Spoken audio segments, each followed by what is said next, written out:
tem também uma outra coisa que quero aqui referenciar, que tem a ver com o próprio casamento, por exemplo, né? Vocês quando estão no namoro parece que todos são perfeitos, mas depois de se aproximarem, casarem, vocês dão conta que afinal a outra pessoa tem defeito. Aqui está a razão, não é, da argumentação de Osho, porque na questão do namoro as pessoas são todas hipócritas, são todas fingidas, né? Porque não revelam o seu verdadeiro eu. É sempre para impressionar o outro, saímos daquilo que é a nossa natureza. Mas quando vamos para o casamento, tão logo bate o amanhecer, a esposa ou o esposo às vezes pode não ter tempo de buscar a sua máscara para impressionar o seu amado. Vai acordar com o seu real ser. Sim, sim. Então, ali... Porque também não tem como. Você dorme com a pessoa, acorda com a pessoa, não tem como você esconder seus defeitos. Né? Exato. Vais mesmo ter que mostrar. Mas tem uma frase de hoje no livro que despertou-me muita reflexão. Eu fiquei a refletir. Osho diz que a ambição é veneno. Né? Quer dizer, a ambição é veneno. Mas nós, se olharmos ou se lermos alguns livros motivacionais, eles dizem que nós temos que ser ambiciosos para poder ir atrás dos nossos sonhos e tal. Como é que analisa essa afirmação de Osho? A ambição é veneno. Ok. Primeiramente, é bom que busquemos não é, o entendimento que Osho tinha sobre ser ambicioso, ser ganancioso. Sim. Dizer, não é, para até que situar os nossos leitores, Osho, ele nasce em 1931 na Índia, né?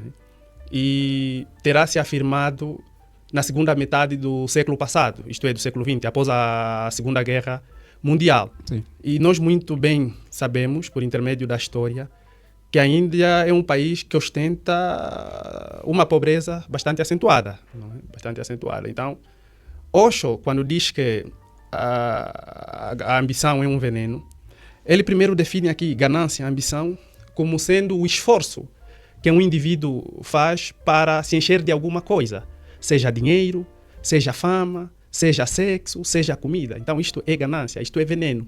Por que ele diz ser veneno? Porque a ganância leva-nos, ou a ambição leva-nos a termos mais do que o necessário, mais do que aquilo que nós precisamos para o nosso sustento, para a nossa continuidade neste vale de lágrimas. E à medida que eu chamo tudo para mim, faço com que o outro fique sem nada. E Osho é contra este pensamento positivista, não é? Ele critica um cidadão norte-americano que terá, o nome agora não me vem à mente, mas terá escrevido o livro Pense e Enriqueça. Okay. Exato. Acho que é Sim, Napoleon Hill. Exatamente.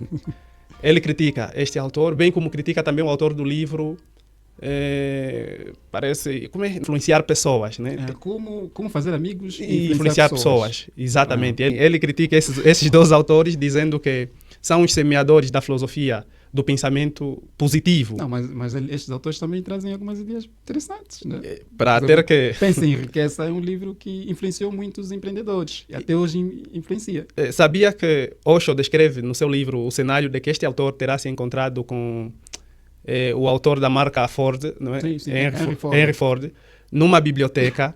E Henry Ford, tão logo chegou na biblioteca, disseram que este era o autor do livro Pense em Enriqueça.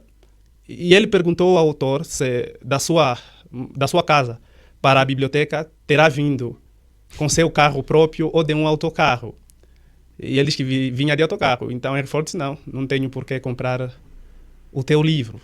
Quando um dia conseguires um carro só porque pensaste, então eu comprarei o livro. Quer dizer, Osho vai contra esta corrente, porquanto ele não defende o positivismo nem o negativismo, mas defende o realismo. Por isso que ele diz que a sua filosofia, e que é uma pergunta do roteiro, é uma filosofia holística, é uma filosofia realista, que vai de encontro com a natureza. Agora, vamos ainda situar quem está nos assistir.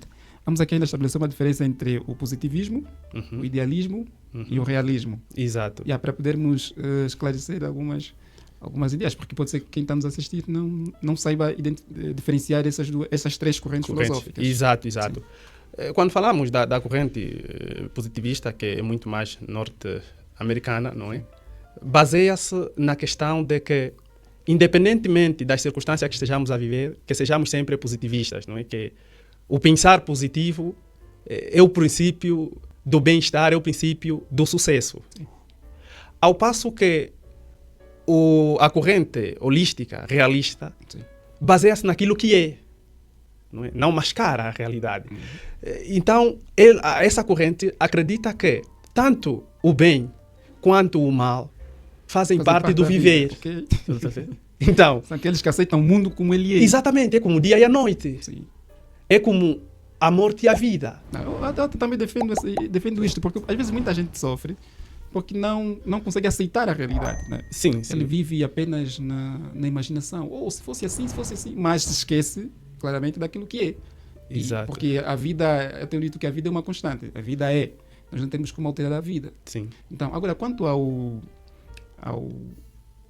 já falamos, já nos explicou aqui sobre o positivismo, acabou de explicar sobre o idealismo. O realismo. E okay. temos aqui a questão Agora do idealismo, não é? Certo. Viver de acordo com certos ideais, não é? Sim. Buscar sempre o que não é. Uhum. O idealismo foge daquilo que é. É sofrer por algo que não está ao teu alcance. Quer dizer, é aquilo que deveria ser. Exatamente. Mas não é. Exatamente. Por essa questão é que Osho diz que o presente não é um tempo. Oh. Interessante. Ele diz que o tempo é o passado, é o futuro. O presente não tem como se encaixar num tempo, porque é o que existe, é a vida, é o real. Então ele alerta as pessoas por essa, essa doença neurótica de estar preso ao passado e perspectivar o futuro. Então, nesta distância entre o passado e o futuro, há um presente que é sacrificado. Sim, e esse presente é o que é o real. É o que está nas nossas mãos. Sim, porque, mas até nota-se mesmo no nosso dia a dia que as pessoas estudam para um dia ser alguém. Essa questão é interessante. Os políticos prometem que vão fazer algo bom. Né? O marido ou a esposa promete que vai mudar, o namorado promete, não, amanhã serei melhor, amanhã eu vou te dar, mas nunca acontece. Né? Parece que nós estamos sempre a preparar um futuro que nunca vem. E quando nós percebermos, estávamos a viver o nosso próprio futuro. Né? O nosso futuro é hoje, mas nós ficamos sempre, não, amanhã. Então, isto pode cair também no princípio do idealismo. Exato. Ok.